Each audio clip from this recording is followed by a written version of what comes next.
Hello hi friends, मयुरीज किचनमध्ये तुमचं सर्वांचं स्वागत आहे। आजची आपली किचनमधील रेसिपी आहे ओल्या काजूची भाजी। इथे मी ओले सालीचे काजू घेतले आहेत। त्यांची साल निघण्यासाठी आपण याला गरम पाण्यामध्ये 10 मिनिटं ठेवून देणार आहोत। त्यासाठी मी एका बोलमध्ये गरम पाणी घेतलं आहे आणि आपल्याकडील सर्व काजू मी त्यामध्ये 10 मिनिटं भिजवून घेणार आहे। 10 मिनिटं भिजल्यानंतर काजूची साल तुम्ही बघू शकता कशी अगदी लगेच निघते आणि हातालाही त्याचा चेक चिटकत नाही। अशाच पद्धतीत मी आता इथे सर्व काजूंची सालं काढून घेणार आहे। इथे आता आपल्या ओल्या काजूच्या बिया भाजीसाठी तयार आहेत।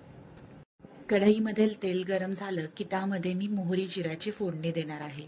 त्यानंतर आलं लसूण आणि मिरचीचा ठेचा यामध्ये 1 चमचा घालणार आहे आणि तोही व्यवस्थित परतून घेणार आहे।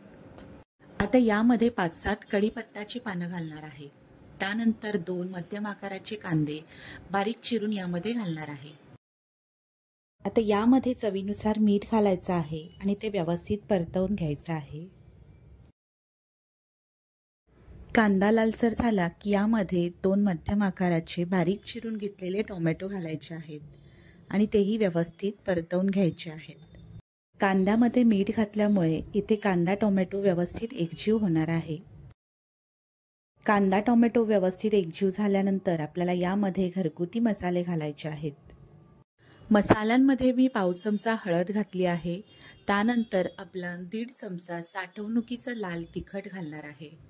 त्यानंतर 1 चमचा किचन किंग मसाला घालणार आहे। इथे मसाले तुम्ही तुमच्या आवडीनिवडीनुसार कमी जास्त करू शकता।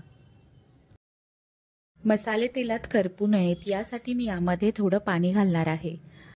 आता मिश्रण व्यवस्थित परतवून घेऊन मंद आचेवर मी हे 2-3 मिनिटं शिजू देणार आहे। आता यामध्ये 2 मोठे चमचे दही घालायचं आहे आणि दही व्यवस्थित परतवून घ्यायचं आहे।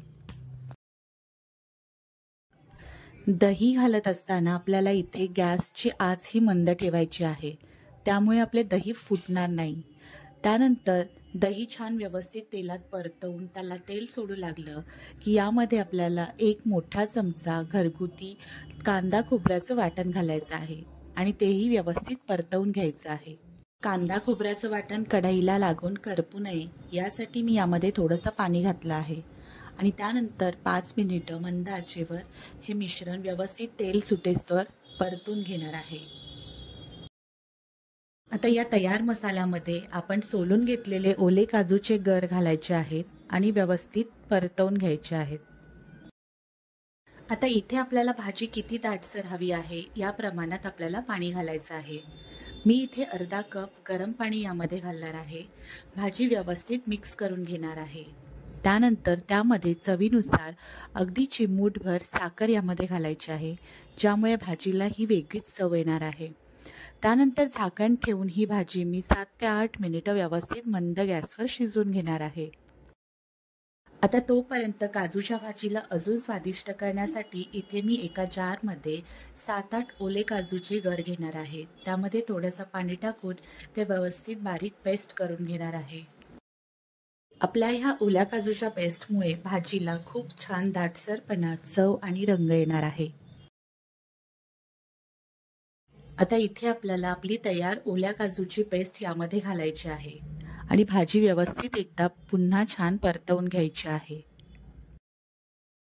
आता पुन्हा एकदा भाजी 2 मिनिटं मध्यम गॅसवर शिजवून घ्यायची आहे। त्यानंतर यामध्ये 1 चमचा भाजून घेतलेली कसुरी मेथी घालायची आहे। इथे आपली घरगुती पद्धतीची ओल्या काजूची भाजी तयार आहे। फ्रेंड्स, तुम्हाला ही ओल्या काजूच्या भाजीची रेसिपी कशी वाटली हे कमेंट्सद्वारे कळवा आणि एकदा घरी नक्कीच करून बघा। चॅनलवर नवीन असाल तर मयुरीज किचनला सबस्क्राईब करायला विसरू नका। अशाच नवनवीन रेसिपी या चॅनलवर येत राहतील। व्हिडिओ संपूर्ण पाहिलात त्याबद्दल धन्यवाद।